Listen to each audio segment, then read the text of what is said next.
பணம் பையிலே குணம் குப்பையிலே என்ற பழமொழிக்கு ஏற்ப இச்சமுதாயத்தில் வாழ்வதற்கு பணம் முக்கியமான ஒன்றாக திகழ்கிறது. இதனால் அனைத்து துறையில் பணிபுரிபவர்களும் தனது பொருளாதார தேவைகளுக்காக உறவுகளை பிரிந்து வெளியூருக்கோ வெளிநாடுகளுக்கோ செல்கிறார்கள். அவர்கள் பணத்திற்கு கொடுக்கும் முக்கியத்துவத்தை தனது பெற்றோருக்கும் உறவினர்களுக்கும் கொடுக்க மறந்து விடுகிறார்கள். அவ்வாறு தாயை கவனிக்க மறந்த ஒரு மகனின் மனநிலை எவ்வாறு இருக்கும் என்பதை நகைச்சுவை மூலம் நடித்து காட்ட எமது கார்த்தி வித்யாலயா பொதுப்பள்ளி மாணவர்கள் வருகிறார்கள். நாடகம் கண் திறந்தது. பங்கு பெறுவோர் 8 மற்றும் 9ஆம் வகுப்பு மாணவர்கள். காட்சி 1. டாக்டர் வர நேரம் ஆயிடுச்சே. டாக்டர் புகழேந்தி எம்பிபிஎஸ் எம்எஸ்னு போட்டிருக்கலாம். சரி, நம்ம வேலையை பார்ப்போம். என்ன ஃபோன் எடுத்தால் ஒரே மிஸ்டு காலாக இருக்கே. டாக்டர் அம்மா நம்மளேருந்து கால் வந்துருக்கே. டாக்டர் இன்னும் கால் பண்ணி பேசலையே. வந்தோன்னா நம்ம ஞாபகப்படுத்தணும். என்னப்பா இருதயம், எல்லாம் ரெடியா இருக்கா? வணக்கம் டாக்டர்.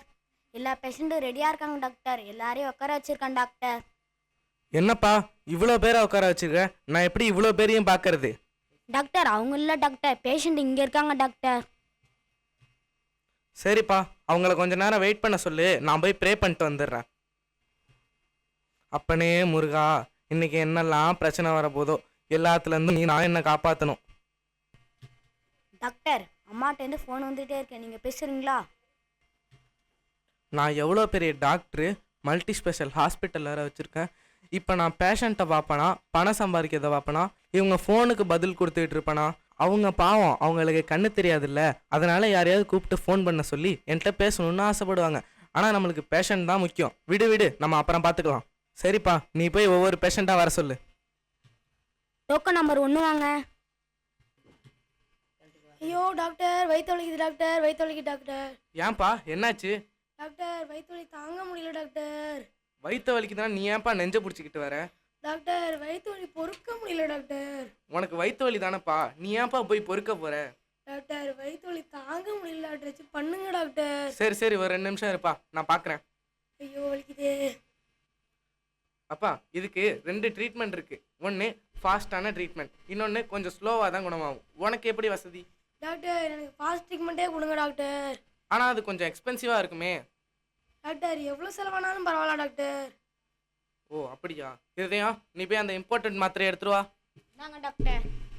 இந்தாப்பா இதை சாப்பிடு. என்ன டாக்டர் இவ்வளோ பெருசாக இருக்குது, நான் எப்படி டாக்டர் சாப்பிட்றது? வாயால் தான்ப்பா.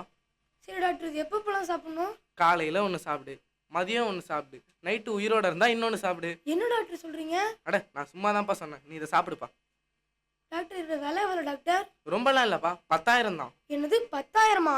எனக்கு வயிற்று வலியே சரியாயிடுச்சு டாக்டர். பாத்தியா, இதுக்கு பேர் தான் ஃபாஸ்ட் ட்ரீட்மெண்ட்டுங்கிறது. உனக்கு எப்படி மாத்திரையே முழுங்காமல் சரியாக போயிடுச்சு பாத்தியா? போய் கவுண்டரில் 10,000 கட்டு போ. என்ன டாக்டர் இவன் வயிற்று வலிக்கு 10,000 வாங்கிட்டானே. இருதயம், நீ போய் அடுத்த பேஷண்ட்டை கூப்பிட்டு வா போ. டோக்கன் நம்பர் 2 வாங்க. டாக்டர் டாக்டர் குளூர் டாக்டர், டாக்டர் டாக்டர் குளூர் டாக்டர். அது வேற ஒன்றும் இல்லைப்பா, ஏசி போட்டிருக்கேன்ல, அது அப்படி தான் இருக்கும். வேணா ஏசி ஆஃப் பண்ண சொல்லவா? நீங்கள் ஏசி ஆஃப் பண்ணாலும் எனக்கு குளிருது டாக்டர். அது இல்லைப்பா, இது கொஞ்சம் பனிக்காலம்ல, அது கொஞ்சம் அப்படி தான் இருக்கும். அது இல்லை டாக்டர், 2 நாளாக தூங்கவே இல்லை டாக்டர். நைட்டெல்லாம் படுத்தா கனவா வருது டாக்டர். அப்போ பகலில் தூங்கு. பகலில் படுத்தாலும் கனவா வருது டாக்டர். அப்போ தூங்கவே தூங்காத. என்ன டாக்டர் சொல்கிறீங்க? அட ஒன்றும் இல்லைப்பா, நான் சும்மா தான் சொன்னேன். இதோ இருப்பா, நான் உனக்கு எவ்வளோ ஃபீவர் இருக்குன்னு நான் செக் பண்ணணும். இது செக் பண்ணுறேன்.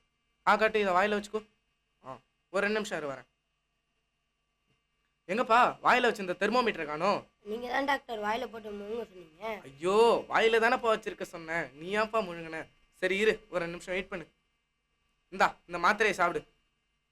ஐயோ, பேப்பரை ஏன்ப்பா சாப்பிட்ற? இதை கொண்டு கவுண்டரில் கொடுத்து மாத்திரை வாங்கி சாப்பிடுப்பா. ஓ அப்படியா டாக்டர்? ஐயோ, எனக்குன்னே வராங்களே.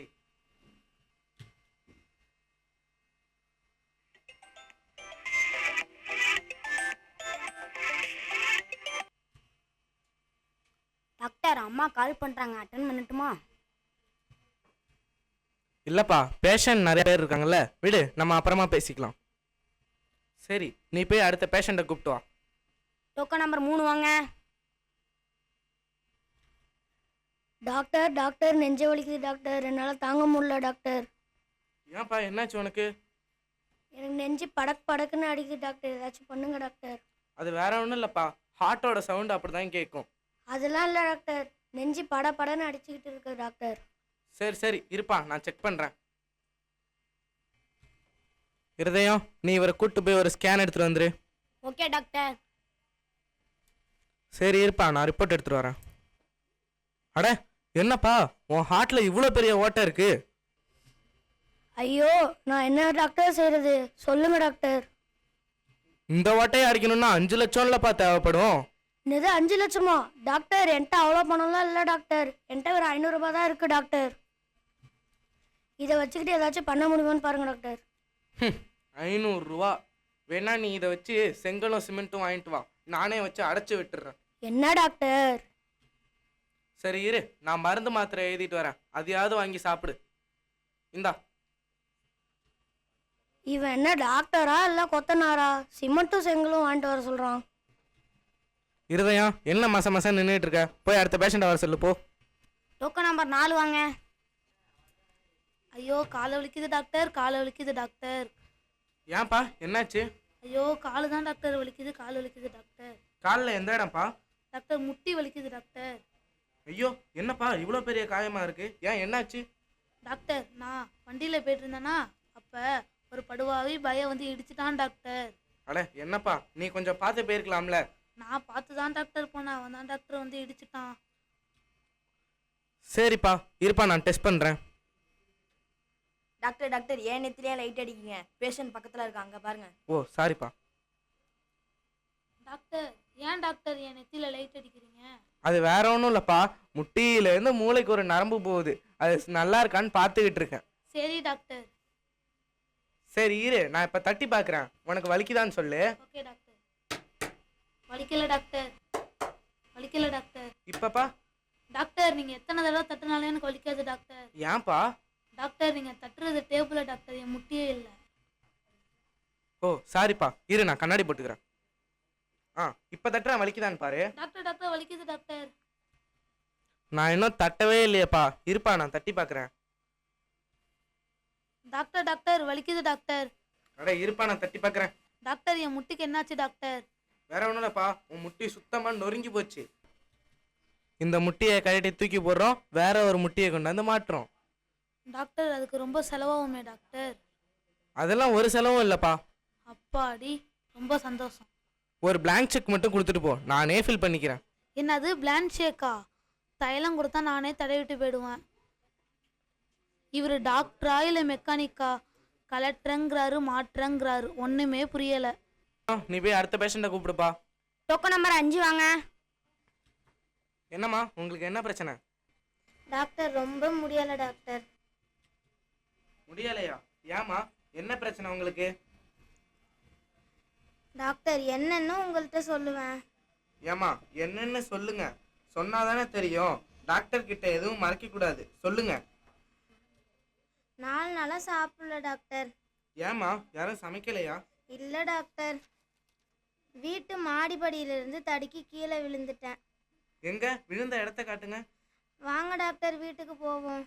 ஏமா அது இல்லம்மா, எங்க அடிபட்டிருக்குன்னு காட்டுங்க. கையில் டாக்டர், கையை தூக்கவே முடியலை. சரி இருமா, நான் செக் பண்றேன். ஏ அப்பா, இது என்ன கையா இல்ல கரலா கட்டையா, இவ்வளோ பெருசா இருக்கு? ஆமாம் சார், அப்படி தான் இருக்கும். கொஞ்சம் வீங்கின மாதிரி தான் இருக்கும். என் கையை அப்படி தான் சார். அப்படியாம்மா? சரிம்மா, நான் மாத்திரை எல்லாம் எழுதி தரேன். ஆனா அதுக்கு முன்னாடி ஒரு ஸ்கேன் பண்ணணுமே. ஐயையோ, கேனா வீட்டிலே வச்சுட்டு வந்துட்டேனே, போய் எடுத்துட்டு வரவா? ஏமா ஸ்கேன் இல்லைம்மா, ஸ்கேன் பண்ணணும். அப்படியா? அது எங்கே எடுக்கணும்? அது என்ன செய்யும்? அதுவாம்மா, அது வந்து உன் கையை ஃபோட்டோ பிடிப்பாங்க. ஓ, ஃபோட்டோ எடுப்பீங்களா? ஃப்ரேம் போட்டு தருவீங்களா? ஃப்ரேம் போட்டு உன்கிட்ட கொடுப்பாங்க, நீ அதை எடுத்துகிட்டு போய் உன் வீட்டில் மாட்டிக்கலாம். ஐயோ, இவங்களுக்கு ஸ்கேன்னா கூட என்னன்னு தெரியலையே, இவங்களுக்கு நான் எப்படி வைத்தியம் பார்ப்பணும். சரி இருமா, நான் மருந்து மாத்திரை எழுதி தரேன், இதை வாங்கி சாப்பிடு. இந்தாம்மா. இருதயம், நீ போய் அடுத்த பேஷண்ட்டை கூப்பிட்டு வா. டோக்கன் நம்பர் 6 வாங்க. ஐயோ டாக்டர் வயிற்றுமா ஓடுது டாக்டர். டாக்டர் வயிற்றுமா ஓடுது டாக்டர். டாக்டர் ஓடுது டாக்டர். ஐயோ நில்லுப்பா வயிற்றுல என்னமோ ஓடுதுன்னா நீ ஏன்ப்பா ஓடுறேங்க உட்காருப்பா. டாக்டர் ரொம்ப முடியல டாக்டர். வயிற்றுமா ஓடிக்கிட்டே இருக்கு டாக்டர். சரி இருப்பா நான் செக் பண்றேன். டாக்டர் இங்கே ஓடுது டாக்டர். டாக்டர் இங்கே ஓடுது டாக்டர். டாக்டர் இங்கே ஓடுது டாக்டர். செத்த அமைதியே இருப்பா. இருதயம் நீ வந்து இவரை புடி. டாக்டர் சீக்கிரம் காப்பாத்துங்க டாக்டர். என்னமோ ஓடிக்கிட்டே இருக்கு டாக்டர். எப்பா இதுக்கு ஒரு எக்ஸ்ரே எடுக்கணும், எடுத்துடலாமா? எடுத்துலாம் டாக்டர். இருதயம் இவரை கூட்டு போய் x-ray, scan, urine test, blood டெஸ்ட்னு நம்மள்ட்ட இருக்க எல்லா டெஸ்ட்டையும் எடு. இன்னைக்கு இவரை வச்சு தான் நம்ம பொழப்பு ஓட்டுறோம். Okay doctor. டாக்டர் ஏன் டாக்டர் பின்னாடி ட்ரீட்மெண்ட் பார்க்குறீங்க? அது வேற ஒன்றும் இல்லைப்பா, பின்னாடி பார்த்தாதான் முன்னாடி என்ன இருக்குன்னு தெரியும். Okay doctor. சத்த இருப்பா, ஒரு 2 நிமிஷம் வெயிட் பண்ணு, நான் போய் ரிப்போர்ட் எடுத்துட்டு வந்துடுறேன். தோ இப்போ எடுக்கிறேன் பாரு ரிப்போர்ட்டு. ஆ என்னப்பா இது, உன் வயிற்றுக்குள்ள இவ்வளோ பெரிய எலி இருக்கு. எலியா டாக்டர்? டாக்டர் என்னை எப்படியாவது காப்பாத்துருங்க டாக்டர். ஐயோ இதை நம்ம உடனே எடுக்கலன்னா உன் குடலை கடிச்சு சாப்பிட்டுருமே. டாக்டர் என்னை எப்படியாவது காப்பாத்துங்க டாக்டர். எவ்வளோ செலவானாலும் பரவாயில்ல டாக்டர். ஓ எவ்வளோ செலவானாலும் பரவாயில்லையா, இதைத்தான் நான் எதிர்பார்த்தேன். சரிப்பா நான் இதை உடனே சரி பண்ணுறப்பா. இருதயம் நீ போய் அந்த ரெட் க்ரீம் எடுத்துருவா. இந்தாப்பா இதை நீ சாப்பிடுப்பா. டாக்டர் என்ன டாக்டர் இது கசப்பா இருக்கு? வேற ஒன்றும் இல்லைப்பா, இதுதான் மார்டின் ராட் கில்லர். எலி உள்ளே வந்து சாப்பிடும், வெளியே வந்து செத்து போகும். டாக்டர் வாந்தி வர மாதிரி இருக்கு டாக்டர். ஐயோ அந்தண்ட போப்பா இங்க எடுத்துறாத. டாக்டர் டாக்டர் எலி ஓடுது டாக்டர். பாத்தியா எலியை எப்படி உயிரோட எடுத்திருக்கான் பாத்தியா? இதான் நம்மளோட ஸ்பெஷல் ட்ரீட்மெண்ட்டுங்கிறது. டாக்டர் எவ்வளோ ஆச்சு டாக்டர்? ரொம்பலாம் இல்லப்பா, ஒரு 10 லட்சம் தான். என்னது 10 லட்சமா? ஐயோ டாக்டர் இதெல்லாம் முடியாது டாக்டர். அப்போ ஒரு 5 லட்சமாவது கட்டுப்பா. டாக்டர் 5 லட்சம்லாம் முடியாது டாக்டர். நான் ரொம்ப ஏழை குடும்பம் டாக்டர். அட என்னப்பா நீ, அப்போ ஒரு 1 லட்சமாவது கட்டிட்டு போப்பா. 1 லட்சத்துக்கு நீங்க என்ன டாக்டர் ட்ரீட்மெண்ட் பண்ணீங்க? என்ன ட்ரீட்மெண்ட் பண்ணனா? உன் வயிற்றுக்குள்ள இருந்த எலியை உயிரோட வெளில எடுத்திருக்கேன். அது மட்டும் இல்லாமல் நீ என்ன கேள்வி மேலே கேள்வி கேட்டு தொல்லை பண்ணியிருக்க. என் ஹாஸ்பிட்டலில் வேற வாந்தி எடுத்து அசிங்கப்படுத்தியிருக்க. இதெல்லாம் க்ளீன் பண்ணுறதுக்கு தான் அந்த 1 லட்சம். போய் கவுண்டரில் கட்டு போ. Okay doctor. 10 ரூபா வச்சு நான் அழகாக எலி மந்தே வாங்கி சாப்பிட்ருப்பேன். இவன்ட்டு வந்து 1 லட்ச ரூபா போச்சு. காலைல நான் யார் முகத்தில் முடிச்சணும்? ஐயோ. காட்சி 2. இருதயம் வெளில வேற ஏதாவது பேஷண்ட் இருக்காங்களான்னு போய் பார்த்துட்டு வா. டாக்டர் எல்லா பேஷண்ட்டும் போயிட்டாங்க. ஒரே ஒருத்தர் உட்காந்துருக்காரு. கேட்டால் அவங்க மாமான்னு சொல்கிறாரு. வர சொல்லட்டா? ஓ மாமா வந்திருக்காங்களா? அப்பனா உடனே வர சொல்லுப்பா. அடே வாங்க மாமா வாங்க. நல்லா இருக்கீங்களா? வீட்டில் எல்லாம் நல்லா இருக்காங்களா? உங்களை பார்த்து எவ்வளோ நாளாச்சு? நான் நல்லா இருக்கேன்ப்பா. நீ எப்படி இருக்க? எனக்கு என்ன மாமா, நான் நல்லா இருக்கேன். நீ நல்லா இருக்கேன்னு சொல்ற சரி, ஆனா நீ நல்லா இருக்க காரணமானவங்க அம்மா இப்போ உயிரோட இல்லை. அது உனக்கு தெரியுமாப்பா? ஐயோ என்ன மாமா சொல்றீங்க? எங்க அம்மா இறந்துட்டாங்களா? ஐயோ நான் என்ன பண்ணுவேன்? எங்க அம்மாக்கு என்னதான் மாமா ஆச்சு? உங்க அம்மா உடம்பு ஒரு வாரத்துக்கு முன்னாடி சரியில்லாம இருந்தாங்க. 10 தடவை போல அம்மா செல்லுல இருந்து கால் பண்ண, நீ கால் அட்டன் பண்ணவே இல்லை. ஐயோ தப்பு பண்ணிட்டேனே மாமா, தப்பு பண்ணிட்டேனே. கண்ணு தெரியாதவங்க கை தவறி டயல் பண்ணிட்டாங்கன்னு நினைச்சேனே மாமா. என்னுடைய அலட்சியத்தால எங்க அம்மா இறந்தது கூட நான் தெரியாம இருந்திருக்கேனே. இத்தனை தடவை கண்ணு தெரியாதவங்கன்னு சொல்றியே, அவங்க கண்ணு எப்படி போச்சுன்னு தெரியுமா? நீ சின்ன பிள்ளையா இருக்கும்போது ஒரு விபத்துல கண் பார்வை இழந்துட்ட. வேற ஒரு கண்ணை பொருத்தினாதான் உனக்கு கண் பார்வை கிடைக்கும்னு சொல்லிட்டாங்க. அப்போ உன் அம்மா ஒரு நொடி கூட சிந்திக்காம தான் கண்ணையே உனக்கு கொடுத்து அவ குருடாயிட்டா. அப்படிப்பட்ட அம்மாவையே நீ பார்க்க தவறிட்டியப்பா. ஐயோ மாமா என்ன சொல்லால கொல்லாதீங்க மாமா, என்ன சொல்லால கொல்லாதீங்க. ஏற்கனவே நான் நொந்து போயிட்டேன். நான் பணம் சம்பாதிக்கிறதுலயே கவனமா இருந்துட்டேன். என் அம்மாவை கவனிக்காம விட்டுட்டேனே. இந்த பணத்தை எல்லாம் வச்சு அம்மாவுக்கு கண் பார்வை கொண்டு வரலாம்னு தானே நான் சம்பாதிச்சேன். ஆனா அவங்களே போன பிறகு இது எல்லாம் எதுக்கு? என்ன பண்ண போறேன்? ஐயோ அம்மா என்னை பார்க்காமலே போயிட்டியே. என்னை வாழ்நாள் முழுக்க நீ பழம்ப விட்டுட்டியே. ஒரு மகனா என் கடமையை கூட செய்ய முடியலையே. என்ன பண்ணுவேன் கடவுளே? கண்ணிருந்தும் குருடனா இருந்திருக்கனே. எங்க அம்மா என் கண்ணை திறந்துட்டாங்க மாமா, என் கண்ணை திறந்துட்டாங்க. அதாதப்பா, நடந்தது நடந்து போச்சு. இனிமே அழுது என்ன பிரயோஜனம்? எழுந்திரிப்பா. மாணவர்களே, உங்க எல்லோருக்கும் ஒன்று சொல்லிக்கிறேன். எந்த காரணத்தை காட்டியும் அம்மா அப்பாவை கவனிக்காம விட்டுடாதீங்க. நீங்க எந்த துறையில எவ்வளோ பிஸியா இருந்தாலும் என்னை போல அலட்சியம் செய்யாம நல்ல பிள்ளைகளா நடந்துக்கோங்க. ஏன்னா அம்மா அப்பா தான் கண் கண்ட தெய்வம். அனைவருக்கும் நன்றி. Thank you, boys, for your fun and wonderful drama. I could call Russell Ahmed from 5th B, going to give a speech about discipline. Good evening to all. I am Rasil Ahmed from 5th grade in Karthivitala Public School. Today I am going to talk about self-confidence. We all know that self-confidence means belief in yourself and your abilities. It means you believe in yourself enough to try even when things seem tough. When you have self-confidence, you are not afraid to try new things. You stand tall, you speak up and face challenges with a smile. It's like having a strong and positive feeling inside us that says I can do it.